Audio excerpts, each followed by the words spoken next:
Hey, what's going on, Who Dat Nation? It is yours truly, TJ Jones, the host of the State of the Saints podcast. And some of you probably thought about starting your very own sports podcast. Well, let me help you out. I want to tell you a little bit about Anchor. Now, if you haven't heard about Anchor, it's an easy way to make a podcast, and it's free. You don't have to worry about paying a bunch of money each month. There are creation tools to allow you to record and edit your podcast right from your phone or your computer. Anchor will distribute your podcast for you, so you don't have to worry about that. So it can be heard on apps like Spotify and Apple Podcasts and many, many more. You can make money from your podcast with no minimum listenership. So go to anchorfm.com and start your very own podcast today. It's everything you need to make a podcast in one place. Hey, what's going on, Who Dat Nation? It is yours truly, TJ Jones, the host of the State of the Saints podcast. And I have a very special guest on the State of the Saints podcast. I have former offensive line, Super Bowl champion, and the voice of the New Orleans Saints, Zach Strief. Thank you very much for taking a part in the State of the Saints podcast. Thank you, Zach.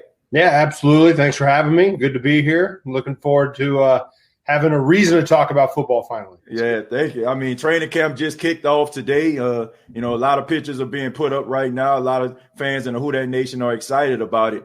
That's my first question for you. I want to talk a little bit about training camp. Sean Payton created a bubble for his team this training camp due to COVID-19. I want to know, what are your thoughts about Sean Payton creating that bubble, and do you think it will be effective? Well, I do. I mean, I do for camp, and the only issue with the bubble is that the bubble goes away when the season starts, and I think that's always kind of been the concern is, how does it work once that's over? Right. There's a couple of things I think are really interesting. I think the bubble's a great idea. I think it's the right thing to be doing, and quite honestly, it's not any different than a normal training camp. Right. And that's one of the things I found really strange about this whole situation is when people were asking about, there being a football season and, how do you do training camp? I kept saying training camp's easy. Training camp's a bubble anyways. Right? I got people knocking on my door, make sure I'm in my room at 11 o'clock at night, like I'm a little kid, right? I'm 30 years old and people are knocking to see if I'm in bed. Right. The camp is easy, but with the negotiations that happened with the PA and I really don't understand why they essentially made it illegal to make that kind of bubble structure mandatory. Wow. And so, it's been an opt-in thing. Now, you really tip your hat to the Saints for, going to a really nice hotel in downtown New Orleans and the Orleans and having a beautiful facility and guys now having, very comfortable beds and they've got room service and all the amenities that, you would want to have in a situation like that. So I think it's great for now. I think it'll be effective throughout training camp. The big question is, how do you manage it once guys, are no longer in that situation? Right. However, when you look at a team that's went 10 days without a positive test, at least without a positive confirmed test, have had 2 false positives come up, but half those guys aren't in that bubble. Right. And so I think it's encouraging when you talk about the ability to do that for the course of a season, that as of right now, they haven't run into issues. Now they will, right? They will. And that's the issue with how this virus spreads is you go from 0 to 10 in a hurry and end up in a more dire situation. But, I think it's encouraging right now, really the NFL, throughout the league, I think has done a really good job in managing it thus far. Yeah. The testing protocol is extensive. Yeah. And I think, they're talking about point of care testing now, which will only help to improve that. So, I think everybody's very positive right now, but also, to sit there and say, hey, we got it. We know that we can do it is pretty premature. Yeah, absolutely. I know a lot of people, are very happy about some of the things that are going on right now as far as, protocol. Nobody seems to be contracting it. But like you said, there's a huge concern. But I have heard some reports about, some teams are kind of, following the same structure. Even players actually creating bubbles among themselves to try to keep themselves safe. But training camp did kick off. And I think one thing is, that we have to focus on is the offensive line battle. The Saints in the first round, they drafted Cesar Ruiz out of Michigan. And, of course, you have Eric McCoy, who plays center, and they said that they possibly could have a battle on the offensive line between those two. Do you think that Cesar Ruiz will end up being the starting center this season, or will they shift him to guard until he gets a little bit more familiar with the center position? Yeah, I think it's going to be really hard. Here's the reality. They put helmets on today for the first time, right? Right. So there has been no real football and no real ability for those guys to work on the timing of that. And there's a lot to it. It's not just the quarterback and the center. Is it timed up correctly to the guards, to the tackles? You got two veteran tackles in Ryan Ramczyk and Teron Armstead who are jumping that snap count. They have an expectation when that ball is leaving. It was something that quite honestly, they struggled with last year as they brought Eric McCoy into the mix. Right. You'd sit there and watch early camp practices, and there's 4 linemen going, and there's a guy still holding the ball on the ground. So, it was not real clean last year. Right. You tip your cap to Eric for getting there. But it took reps, and reps are going to be the thing that's difficult. So I really, maybe Cesar walks in and has it day one. Maybe he does, right? Every guy's different. But if he doesn't, I think they're real comfortable playing him at guard for a season, letting him get a grasp of everything. They're very happy with how Eric McCoy played at center last year. This move had nothing to do with their perception of Eric as a center. I think it has more to do with their belief that Eric can play guard as well at a high level, and he is more of kind of he's a grappler, right? He's a real grinder. He's a physical kid. He's really tough at the point of attack. I think they feel good about him at guard as well. And, they had an opportunity to get the top interior offensive lineman in college, in their opinion, in the slot they were at. And so they took Cesar and said, hey, we're not going to run into problems having too many good linemen. But listen, they've also got guys, who are veterans who are going to be battling for that guard spot as well. And that job is a long way from being, Ruiz's on day one. Right. He's not going to be working in with the ones at the beginning. He's going to have to earn that spot. And, there's a group of veteran offensive linemen that are trying to win that job. And it's going to be a battle for him to do it in as short amount of time as he's going to have. Right. Yeah, I think it's going to be a huge battle. I like Cesar Ruiz a lot. I know he had a really good college career. Didn't really give up any holding calls. I think he said the only call he ever had was the illegal man downfield. So that's positive, him coming into the NFL. But I do want to ask you one more question about the offensive line before we move on.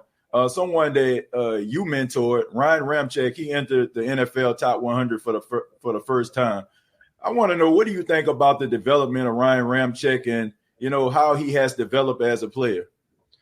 Yeah, and he's still underrated. So, it's my opinion of Ryan Ramczyk's about as high as it gets. He's got some not only physical talents, but almost the way that Ryan Ramczyk can learn, the way that he can take coaching and apply it to the field, his ability his level of humility, his desire to get better. They're really unique attributes that he has. He's elite in those areas. A lot of guys, this was something that I really had a struggle with was I knew I had to do something a certain way. My foot had to be in this position. I had to do, my hand placement had to be here, but it took me forever physically to get it there. Ryan Ramczyk comes out of a play as a rookie, and you'd be like, hey, I dropped that step another 4 inches. It'll give you a better angle to your aiming point. And he'd do it the next rep. Wow. And it would never – it's like unbelievable that he was so good at taking coaching and applying it to the field. So I think Ryan's ceiling has not been met yet. And he kind of pairs that with a lot of really talented physical skills.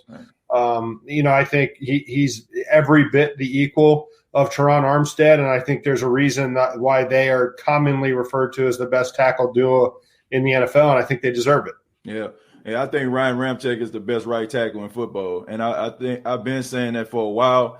It's unfortunate that he doesn't get the respect and the recognition he deserves, but he's definitely the best in my book. I want to move forward and talk a little bit about Alvin Kamara. He had an interview a couple of days ago, and he told the media that he was dealing with injuries throughout the season. I think it started in the Jacksonville Jaguar game.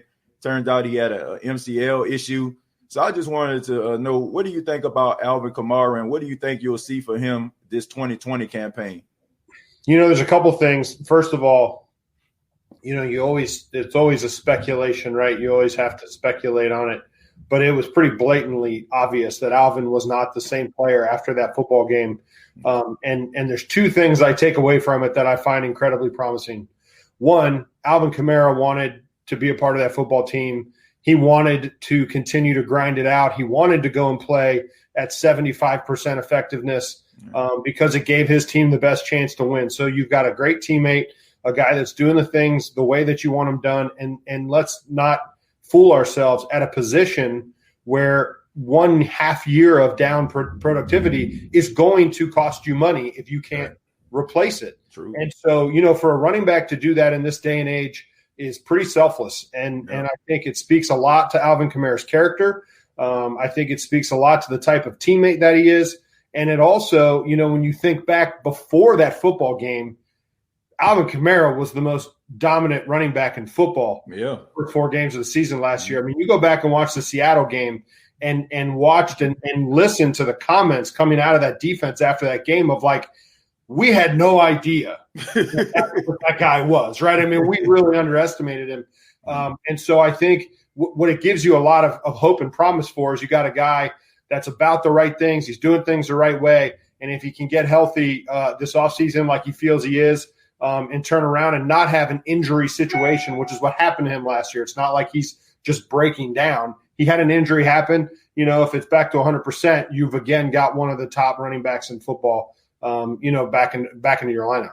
Yeah, absolutely. I knew from what I seen last season, I mean, something just wasn't right. But I will say I agree with what you just said about Alvin Kamara being selfless. I mean, the fact that he is up for a contract, I mean, he could have easily went out there and re-aggravated something or even hurt something even worse, and that probably could have affected his contract negotiation. So the fact that he decided to go back out there, I have nothing but more respect for Alvin Kamara than I did before.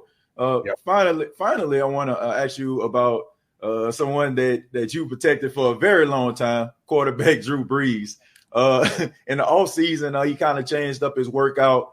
He seems like he's throwing the ball with a little bit more zip, throwing it down the field.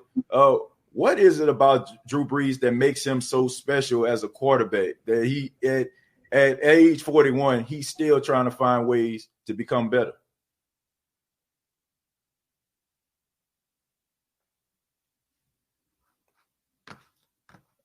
I think we have some technical difficulties here.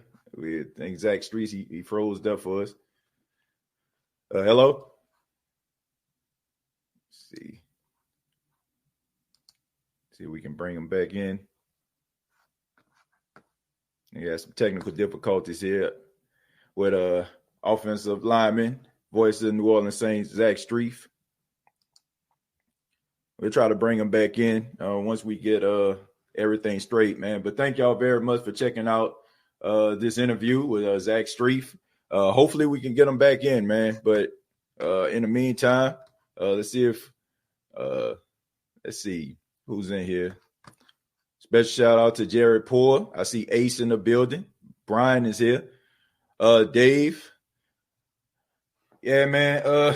Very interesting stuff with Zach Strief.